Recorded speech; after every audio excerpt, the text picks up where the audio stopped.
Tell me how you really feel with Laura Francese, a sometimes funny, sometimes poignant, always real look at modern dating and relationships. Let's pull back the masks and get to what is authentic as we give you weekly dating and relationship tips that you can apply in your own life. Now, here's your host, Laura Francese.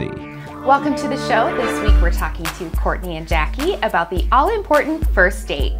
What should you do, how long it should be, and how much or how little you should communicate before the date. And a little later we'll answer our mailroom question of the week. And don't forget to connect with us here. Give us your feedback, ask your mailroom questions, or just say hi. All right, here's Courtney and Jackie. Thanks for joining us today. Now, what are some safe places to go for your first date? Well, my personal favorite, I'm a huge sports fan, so I love a sporting event, a hockey game. I wouldn't say a football game, that's a little rowdy and crazy, but a hockey game, a baseball game, anything really, because it takes away the awkwardness. You can watch the game and communicate a little bit here and there, and it's fun. It's fun to, if they score, if they're doing well, and you just have a really good time, and it's very easy. Great advice. What about you, Courtney? I would definitely say some type of activity, like not dinner and a movie. At a movie, you can't, enjoy their company. You don't get to know them. It's 2 hours and then your date's over. I think 2 hours tops is the most you should really spend with someone on your first date. You don't want to be, overboard or overstimulated, kind of say, with their entertainment. So definitely like an activity, putt-putt. You could take them to like a good coffee spot, somewhere fun in your city, and just kind of get to know them one-on-one that way. All right, Courtney, you touched on a good topic of having the date be about 2 hours. What do you think, Jackie? 2 hour time frame? Yeah, I definitely agree with Courtney that anything more than that is overstimulation, and you want to leave with that butterfly feeling, and you want to come back for the second, the third date, and you don't want to know everything there is to know about a person in one date. So keep it around 2 hours and leave just wanting more.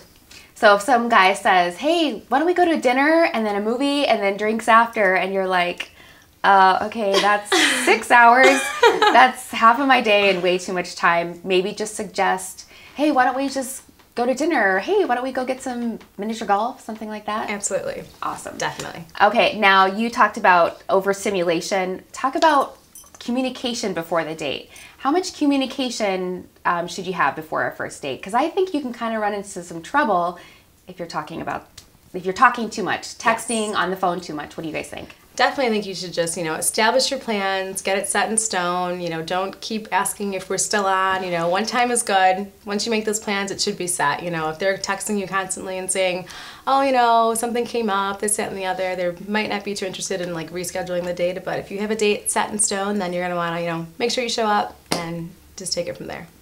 Right, and I think with society today, everybody's texting and Facebook messaging and that. Be old-fashioned. Pick up the phone and make a date, set it, sounds great, and then maybe one text in between there just to make sure that it's still on, but you don't want to text someone questions that you're going to ask them on your first date because you're going to look like a deer in the headlights when you have nothing to talk about when you're face-to-face. I agree. Over-communication. You already know everything if you're texting too much and you're sitting there at the activity or dinner or whatever, and you've already talked about everything. All right, thanks ladies for your great ideas and advice on a first date. And I think our mailroom question of the week is a perfect follow-up. Are you ladies ready for another question? Absolutely. All right. Paul wants to know, what are some signs I had a good first date with her? Well, I hate to say it, but to be honest, we are ahead of guys when it comes to dating because we've studied it from an early age. Think about it. We've had Ken taking Barbie out on dates since we were like 4. So we don't give up much information right away, and it's always a little bit more subtle. So ladies, tell me, how do guys know if it's been a great first date?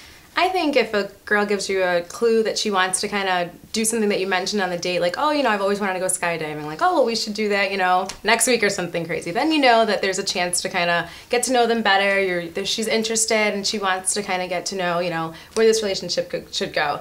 I think if a girl's on her phone the whole time or she's not giving you eye contact and you're boring her to death and you can't tell, she will give you a little bit of signs that she doesn't want to see you again.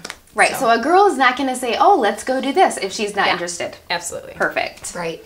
I think body language speaks volumes as well. If you're making her laugh and she's really engaged in your conversation, you know, she's gonna lightly grab your arm or something like that. And I think it lets you know that, you know, she feels a physical connection, and that she sees the date going further to a next date or something like that. And yeah, I think a little communication afterwards. You can just subtly say, let me know when you make it home safe, and she can shoot you a text, hey, I had a really good time. If you don't hear from her, there's your sign. Yeah, there's your hit. I love that though. Have the guy, or the guy should ask, you know, let me know when you get home. And then that leaves it completely on her. And if she gets back with you, maybe she'll say something like, I hope to see you again. And then you'll know. Yes. Perfect. Great advice. Well, thanks for watching today. Next week, we're going to talk about how much communication a new couple should engage in. We can contact each other faster and in more ways than ever before with Twitter, Facebook, and texting. But is it good for a new couple to have all that communication? We'll dive into that next week. And as always, we'd love to hear from you, to ask questions, suggest topics, give us feedback, or just say hi. I personally read and answer all your questions and comments, so please stop by and let me know what we can do to make this the best show it can be. Thanks again for watching, and I hope you have a fabulous week.